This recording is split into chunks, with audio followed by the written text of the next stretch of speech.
Powerful individuals despised Lily Tomlin for playing by her own rules for 50 years.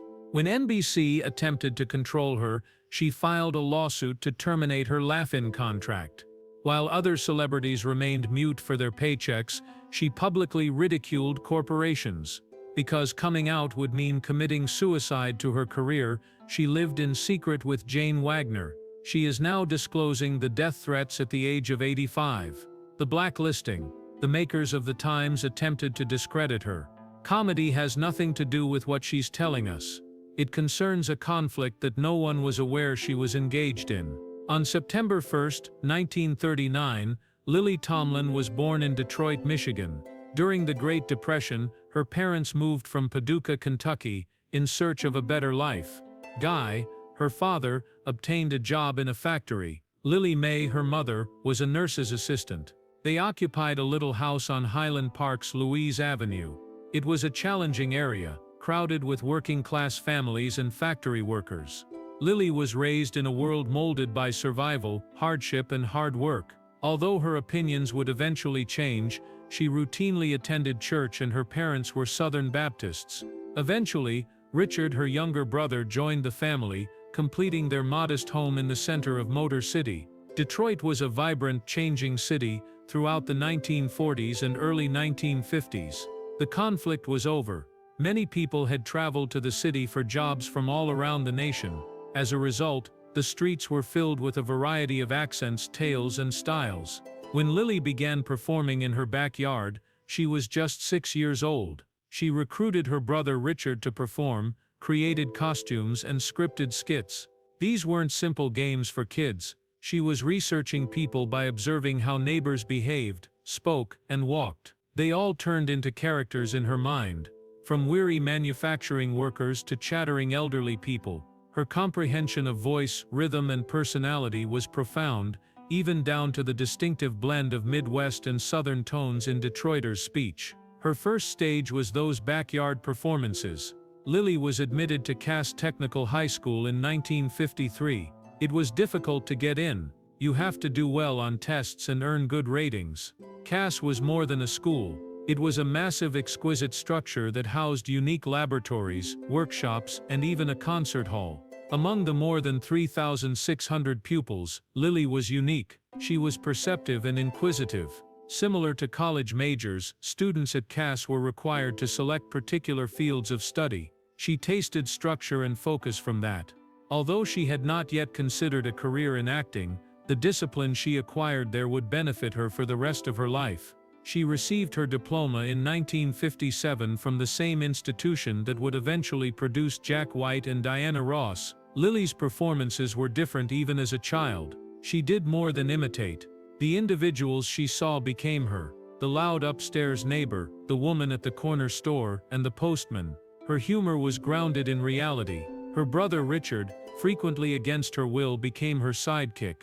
More children began to attend their backyard performances. What started off as enjoyment evolved into practice, a location where she could develop characters, try out voices, and pick up time. She was more than a comedian. She was accurate. She transformed ordinary times into something beautiful by paying close attention to every little detail. Detroit was growing after high school.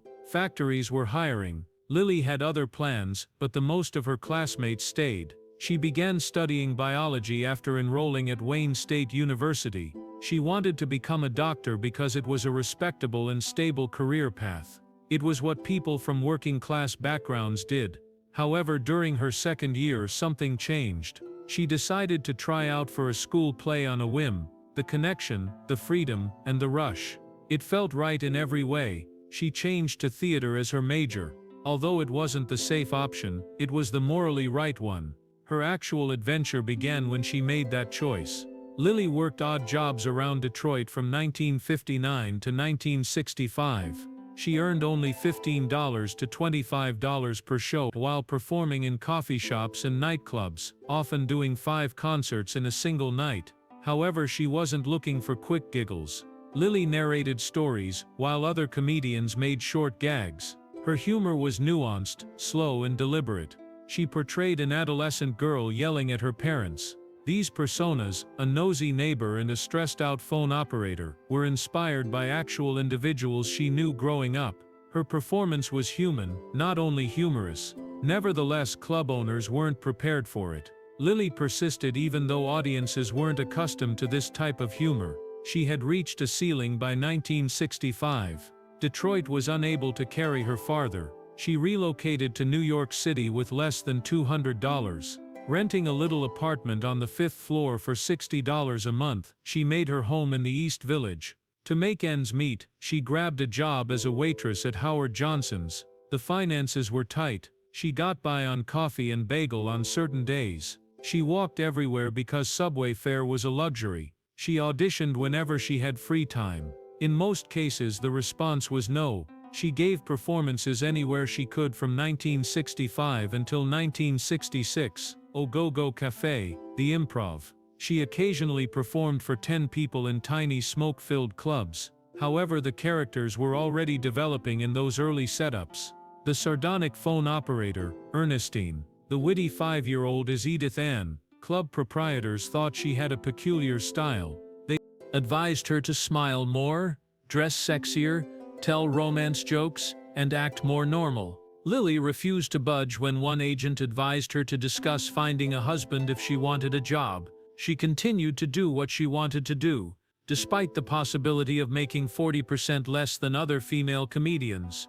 The industry has high standards. In the 1960s, it was expected of most female comedians to make jokes about relationships, weight, or being unlucky in love. Lily, however, had no interest in that. She did not wish to be another attractive girl who made jokes. She desired to embody her fictional personas. They were guys at times, they were kids at times, they were always real. The industry was alarmed by that. They were unsure of where to put her. However, things began to shift in 1966. She was selected for appearance on The Gary Moore Show. TV allowed her to shine for the first time. Her natural talent was what made her stand out. She had the ability to inhabit a role so authentic that it seemed like you had known her for your entire life. She wasn't joking around. Industry people realized that she was becoming individuals. She was invited to appear on The Gary Moore Show shortly after, for the season 1966-1967. Although it didn't last long, it changed Lily's life. At last she was being compensated for her passion. Not only were her parts humorous, but they were unique. She once danced while wearing taps on the bottom of her bare feet rather than tap shoes. That peculiar moment encapsulated her style, unpredictable, creative, and unavoidable. She gained reputation by collaborating with TV great Gary Moore. Also, it demonstrated to producers that she was more than just a stand-up comedian. She has a wide range as a performer. She kept herself sharp by performing stand-up at New York's comedy clubs in between gigs. The improvisation and Café Au Go-Go served as her artistic laboratories. To make a big impression, she would rent a $10 limo, take the subway from the Lower East Side, and enter clubs wearing a fake white fur and glitzy clothes from thrift stores. It had nothing to do with wealth. The goal was to command attention. She also turned ordinary situations into comedies when working at Howard Johnson's during the day by declaring herself as Waitress of the Week over the intercom. That was Lily, constantly acting, constantly observing, constantly creating her next persona. However, she began to say no as she ascended the ladder. She declined well-paying parts that would have forced her into stale gender tropes. She declined to play the seductive sidekick, the annoying wife, or the stupid blonde. She had grown up listening to comedians like Gene Carroll, who spoke sardonic, uncompromising jokes. For herself, Lily desired the same thing. She wasn't merely a comedian. She had something to say. She aspired to portray meaningful individuals who made genuine statements. Her career almost took a wrong turn in 1969. She simultaneously tried out for Rowan and Martin's Laugh-In and Music Scene. She decided that Music Scene was the better choice. She returned to Laugh-In, which was already a huge hit at the time, after the show failed. She wasn't sure if she would stand out when she joined in December of that year. However, producer George Schletter had been charmed by her audition. Unlike the others, she didn't say one-liners, she portrayed actual people as characters. She got into it because of it. Ernestine then arrived. Audiences went crazy when Lily gave Ernestine her snort, her pinched expression, and her cutting sarcasm. No one anticipated that a grumpy telephone operator would take over the performance. Overnight, one ringy dingy, two ringy dingy became ingrained in the culture. She was dragging the phone company, not just making fun of it. Between April and November, "Will you be at home?" she would smirk as she asked, making light of people's helplessness in the face of the monopoly. It was not a premeditated snort. Lily claimed that the deed came easy to her because she tensed her body so tightly.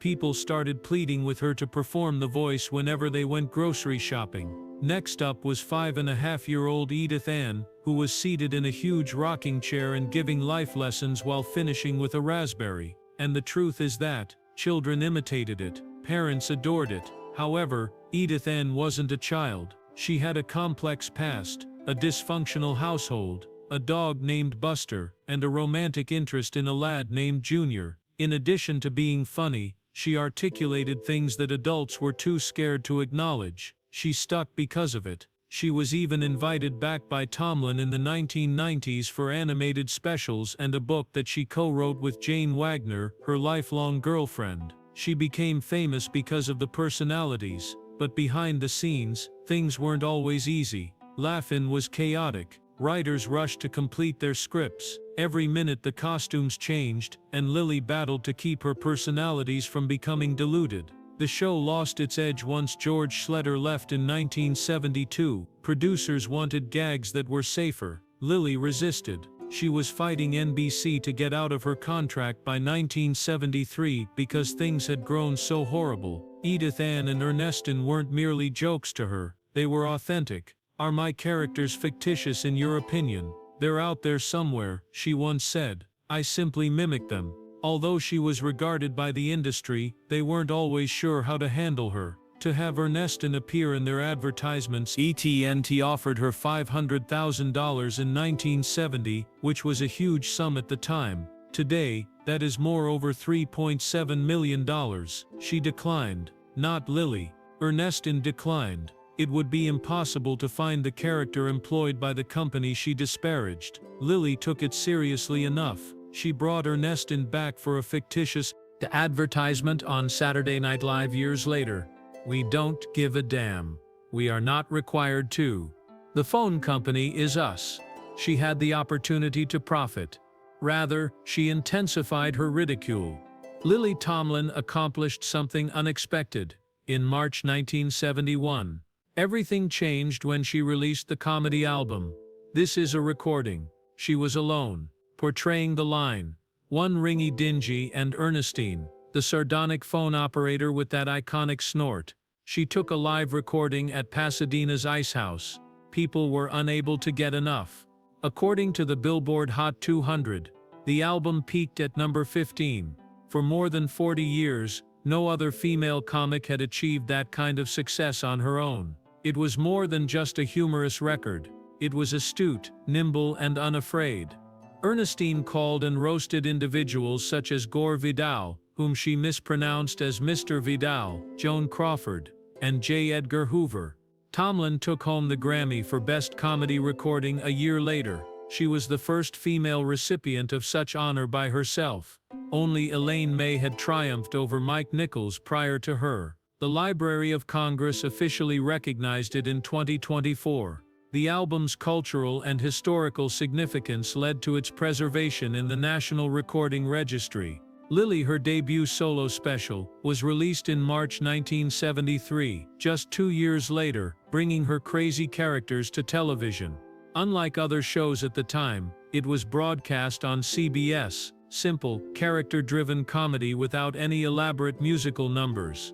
Playing Ernestine once more, she called General Motors. She introduced Edith Ann, the 5-year-old miscreant, and she presented Bobby Jennine, a lounge organist who was full of false charm and poor advice.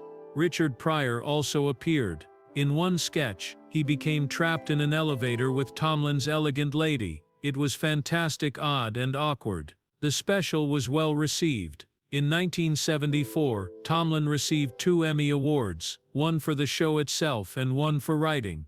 In the same year, CBS hurried out another Alan Alda special, which went on to win another Emmy. She went on to do more ABC specials, demonstrating that she was not just witty but also unstoppable. Nashville followed.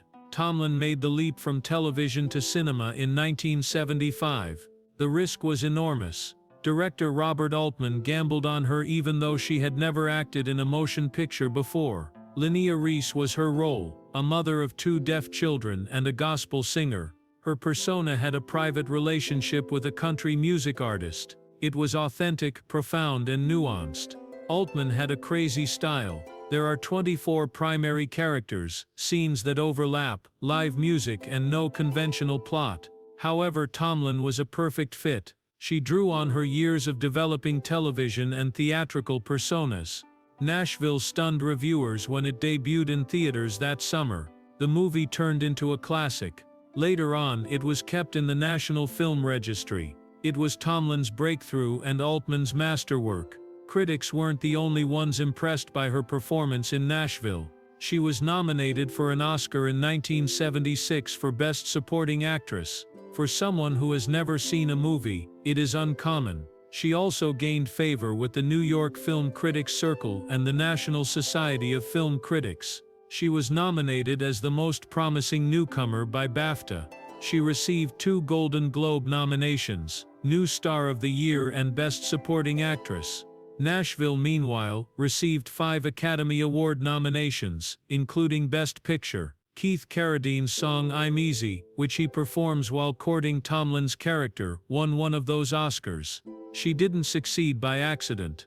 A serious acting career began at that time. She made yet another bold move with The Late Show in 1977. She portrayed Margot this time, who was entirely distinct from Linnea. Margot was deep, humorous, and eccentric. Her acting was incisive and realistic, and the movie was a mix of comedy and noir. She gained recognition throughout the world after winning the Berlin Film Festival's Silver Bear for Best Actress. She was promoted from novice to Best Actress in a leading role by BAFTA. She received her 3rd Golden Globe nomination in as many years. She went from being a TV sketch comic to a well-known movie star in the same year. Her following roles included All of Me, 9 to 5, and decades later the independent blockbuster Grandma, for which she received another Golden Globe nomination at the age of 76. However, something personal had subtly altered everything behind all the performances. She viewed the television movie JT, which was written by Jane Wagner, in March 1971, the same month she published This Is a Recording. The tale stayed with her. A Peabody Award was given to it. They were introduced by a mutual acquaintance because Tomlin was so amazed. Lily was taken aback when Jane entered her hotel room. Years later, Tomlin remarked, "I fell in love with her in 2 minutes." Jane had on a little bag, knee-high boots and sexy slacks. The connection was immediate, but Lily had to leave for work in Chicago. They went on their first date in New York. Before becoming a writer, Jane had worked for firms like Kimberly-Clark, traveled in theater, and studied art and design. They have a similar worldview and creative drive. She can express it verbally, and I can make it tangible, Lily added. That connection served as the cornerstone of a more than half-century-long creative collaboration. The truth is that they soon began collaborating on Tomlin's second comedy CD. It was recorded at the Ice House once more and released in 1972. Tomlin portrayed Edith Ann, who was 5.5 years old. This time, Edith shared tales about her toes, her school, her neighbor, and everything else. Jane contributed to its writing. Other contributors like Betty Baird, Chet Dowling, and Jim Abel also did. The album peaked at number 41 on the Billboard charts and received another Grammy nomination. The Time, it was the 3rd highest-ranked comedy album by a female artist. There were 20 minutes of unadulterated Edith Ann mayhem on each side of the record. It strengthened their working connection and was both clever and foolish. Tomlin had achieved stardom by 1975. Time magazine gave her the cover that same year. but there was a condition. They assured her that she would receive it if she came out as a lesbian. "No, I'm not going to play their game," Tomlin informed her publicist. Being out might ruin a career in 1975. Wagner and Tomlin shared a home, but they kept it a secret. She didn't want her sexual orientation to be the subject of headlines. She then stated, "I wanted to be recognized for my performance." She was concerned about the reaction of her devout Southern mother. She would have died. She said, 2 years later, in 1977, Tomlin did make it onto the cover of Time. However, they made no reference to her private life. Tomlin and Wagner advanced their craft between 1977 and 1984. They began incorporating social commentary, satire and philosophy into their comedies.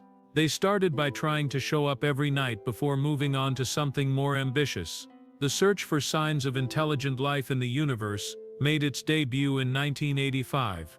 It was written by Wagner. Tomlin did it. She portrayed a dozen roles, all of whom were honest and passionate. Thornton Wilder and Samuel Beckett Crossed was the name of the program. It was praised by critics.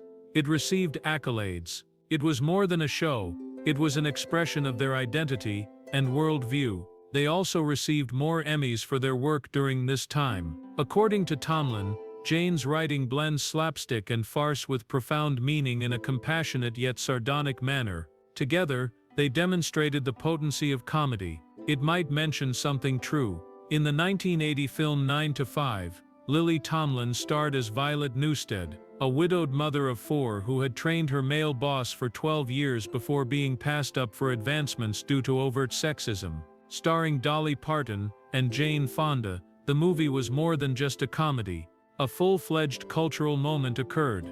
The idea of toppling a tyrant at work was a favorite with audiences. It made Tomlin a celebrity who could blend witty humor with weighty subjects, and it became one of the year's highest-grossing movies. She had been featured on the cover of Time magazine and received a special Tony Award just 3 years prior. She had become well-known. She starred in The Incredible Shrinking Woman a year later. She carried more than just the film this time. She portrayed 3 distinct personas. The film, which was written by her companion Jane Wagner, ridiculed consumerism and the hidden risks found in commonplace items. Tomlin portrayed Pat Kramer, a suburbanite who uses a mixture of drugs from her own home and begins to shrink. A can of air freshener exploding in her automobile is one of the most unforgettable sights, hinting at the mayhem that will follow. Although it wasn't as significant as 9 to 5, it demonstrated Tomlin's courage in making decisions and her willingness to take the lead in a science fiction comedy, despite the uncertainty surrounding the outcome. She returned with All of Me in 1984, and really creative comedy featuring Steve Martin. It was praised by critics, so did the audiences. Edwina Cutwater, portrayed by Tomlin, is a dying heiress whose soul inadvertently finds its way into Martin's body. There was an electrifying chemistry between them.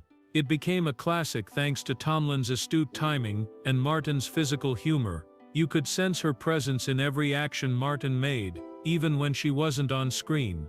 In the finest sense of the word, it was quick, clever, and absurd. Precisely what screwball humor was intended to be. Tomlin then took things to a whole new level in 1985. She made a comeback to Broadway with another Jane Wagner production, The Search for Signs of Intelligent Life in the Universe. Wearing black slacks and a white top, Tomlin performed 12 personas in a single 117-minute performance, swapping roles seamlessly. 3 former feminists, a devastated rich woman, and a disobedient adolescent all had stories that gradually came together. Trudy, a bag lady, was in the middle, discussing the human race with the aliens. It was odd, humorous, and incredibly human. The critics were blown away. There were 391 performances of the musical. She took home the Tony Award for Best Actress the following year. However, this was no ordinary honor. It was acknowledgement for transforming the concept of solo performance. The play was dubbed the most really subversive comedy on Broadway by the New York Times. In addition to performing, she was questioning the system, giving voice to underrepresented groups, and fusing comedy with criticism in a way that very few had ever done. Tomlin's activism gained prominence in 1993 when she appeared in the AIDS crisis documentary And the Band Played on HBO. After Whoopi Goldberg became unwell, she had only a few days to get ready. Tomlin portrayed Dr. Selma Dritz, a San Francisco health officer in real life. Tomlin stood out between celebrities like Ian McKellen and Richard Gere. She gave the screen a subdued sense of urgency. She later talked about how she was astonished by the scientists' intense competition during the AIDS crisis. She claimed that people would do anything for such ego. She joined filmmaker Robert Altman for Shortcuts in the same year. There were 22 major characters in the 3-hour-long movie. Tomlin portrayed Doreen Pigott, a weary waitress who was married to Tom Waits's inebriated limo driver. Her automobile strikes a small kid in one of the film's most memorable scenes, starting a series of events that span the film's several narratives. Tomlin admired how Altman allowed his performers to develop. Hunter Thompson rolled into one of the Hemingway characters she once referred to him as, despite earning only $6.1 million on a $12 million budget, the movie became a critical favorite. In 2004, more than 10 years later, Tomlin made a comeback with I Heart Huckabees. She portrayed Vivian Jaffe, an existential investigator who assists people in understanding their life. She studied the concept of universal interconnectedness with Dustin Hoffman. It was crazy, philosophical and incredibly strange. It wasn't a hit with everyone. Despite receiving a 63% rating on Rotten Tomatoes, it has a cult following, particularly among college students. In passages that alternated between frantic humor and profound philosophical reflections, Tomlin held her own. She had her last reunion with Altman for A Prairie Home Companion in 2006, based on Garrison Keillor's radio program. The movie followed a made-up last broadcast before corporate executives shut it down. Tomlin portrayed Rhonda Johnson, who was half of Meryl Streep's singing sister act. Like seasoned pros, they played off one another. It was witty, cozy, and depressing. On a budget of $10 million, the movie made $26 million. Altman passed away a few months after it was published.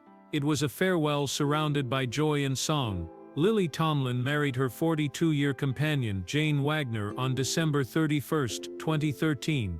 They held a private ceremony in Los Angeles without any media coverage. To stay out of sight, they even picked up their license in Van Nuys.